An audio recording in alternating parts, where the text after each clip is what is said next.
Alright, so this is going to be the exterior portion of the home inspection video. So we can go through some things. I'm going to go through some good things and some things that need to get addressed. This is the exterior portion, so obviously we're dealing with a new house here. So you got a lot more required ventilation requirements for fire code. They can no longer use like those, what you saw, the eave block vents with the holes. And those are no longer allowed to be used. So a lot of times they'll put these roof vents on top and then ridge vent it or gable vent the ends. This is obviously ridge vented. There's no gable end vents. And a lot of people use these kind of vent blocks on the roof just because it's more cost effective and cheaper. I usually prefer like using it's called let me think of the term for it. It's basically a fire rated vent eave block. It's a screen, but they're like $50 a piece. So they're kind of pretty expensive, and you have to do them in every other bay. I'll come up with a name in a second. It starts with a V. Vulcan vents. Sorry, that's called Vulcan vents. But these are totally fine. Obviously, you got gutter covers, which is required code for when the house was built. I've actually hit a few homes that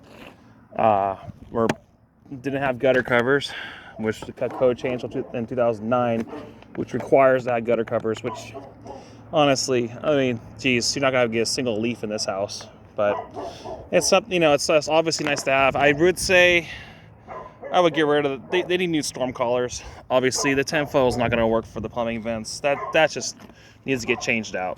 So I need rubber storm collars on here. This is your valleys right here, which I prefer a California weave over this, but this is perfectly fine. What we'll do is when they do this, they run a starter piece, and then this is the actual sheathing right here that goes over it, and it's called a diamond way. So they diamond it, which is just a standard way. There's 3 different ways to do it. There's open valley, which is would be your galvanized runts, which I'm trying to see if I can find a house here. I guess it'd be kind of hard to see on video that has it. Then you have a California weave where you weave them through, which you would start from there. Obviously, you start from the bottom, going your way up with the roofing, and it kind of has the 3 points of where water cannot get through in the valley.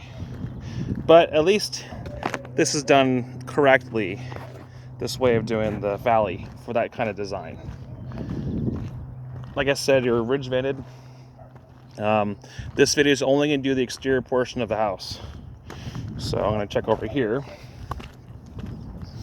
Walk down here, because a lot of these times these areas get collected. You'll get a lot of moss buildup, but right now you have a newer home, so I wouldn't worry too much. Ooh, okay, let's see. It's not a big deal. It looks like they got a little off. They still got the full flashing. It's actually not step flashing. It's full flashing all the way down. So it's obviously this house is still pretty new, so I wouldn't worry too much. But a lot of times you'll see that the fascia board right there is going to be the first one to go when it comes to rot. But you got 10, 15 years to worry about that. Outriggers, these are your outriggers, and this is actually a fire rated overhang. That's the new code requirements. Doubled ridge on the gable end, which is good. Double ridge blocks. Sometimes I did a house yesterday, didn't have any ridge block, so Dean double obviously good. Full wrapped around fascia. You can even see where they use the actual blue type of underlayment for the roof. So instead of just the 30-pound felt, so which is actually really good to see. Newer homes, they just do that anyway. So yeah, they got a little bit off on the lap siding up here on top, but that's okay. We're going to go down this way, and we're going to do we're going to go around and do the outside siding, and I'll point some things out that should get done. Some areas need to be caulked and such. 1 second.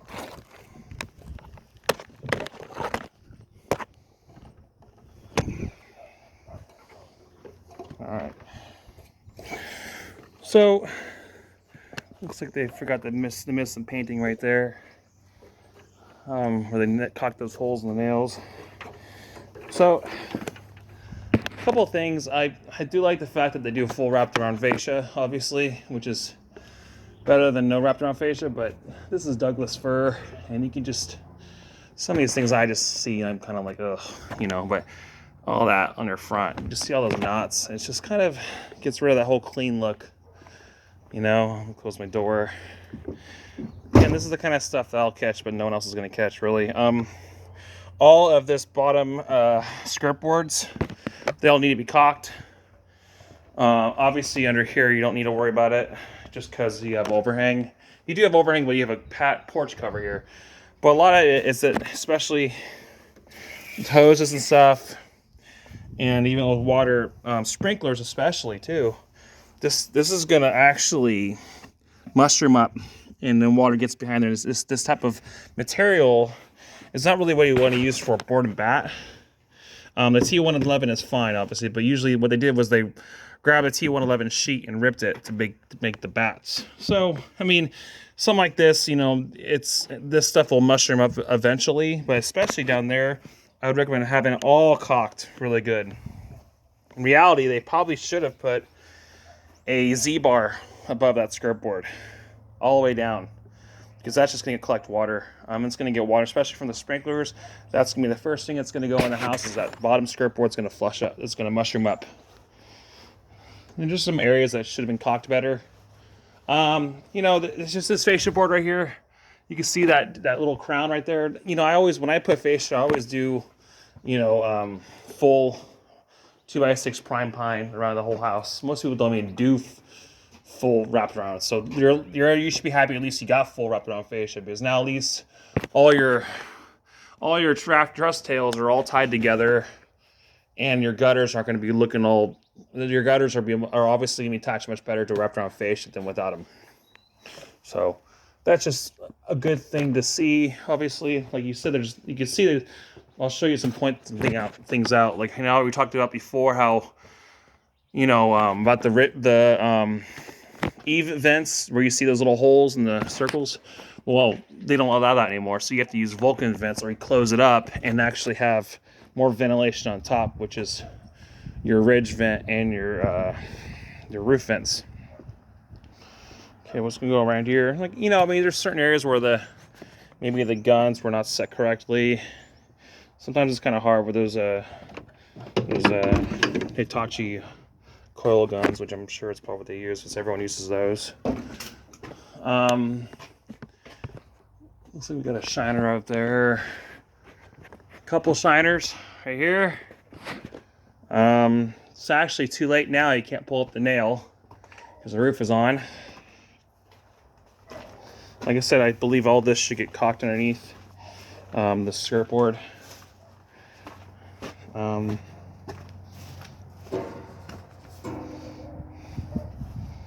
Those will work. I would definitely put them on their own pad at least.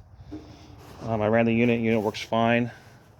Just remember, everything that is considered that needs to get fixed is still under the contractor's liability during this house. So this kind of stuff is just, look here, this needs to get caulked down there. I do like some things though. I mean, obviously I like the fact that I like this design. This looks like not a bevel cut, but this is obviously factory made, I'd imagine.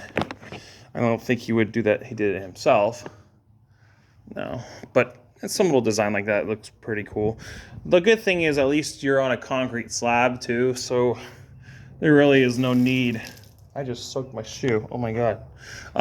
There is no need to get a pest inspection. It's be like kind of like wasting your money, honestly. Okay, so sprinklers obviously are concerned about maybe water hitting this.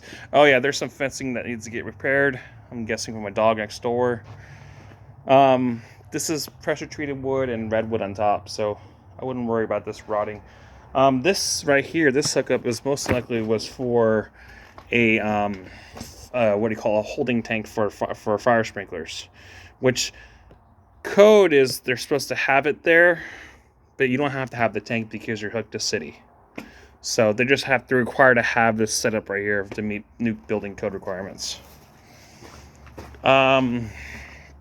Let's see. Yeah, this is going to be the end of this exterior video. I'm going to start working on the interior video next. But I think this is a good thing to point out certain things. Let's just see. Did they... Okay. The only thing I'm concerned too is that with these tails being 2x4, which is what truss tails are, usually you do 2x8 if you had full rafter tails, which would have been 2x6, unless they're notched down to 2x4, is that a lot of these times, especially in the sun, that those fascia boards are going to twist. So I would recommend a countersink screw from that 45 through the other one, especially on both of them if they're not already done. Which from here, what I see, it's hard to tell. If you start seeing it twist, then I would definitely be concerned with that. All right, well, that's the exterior portion of the home inspection. So I'm going to start working on the interior. Thank you.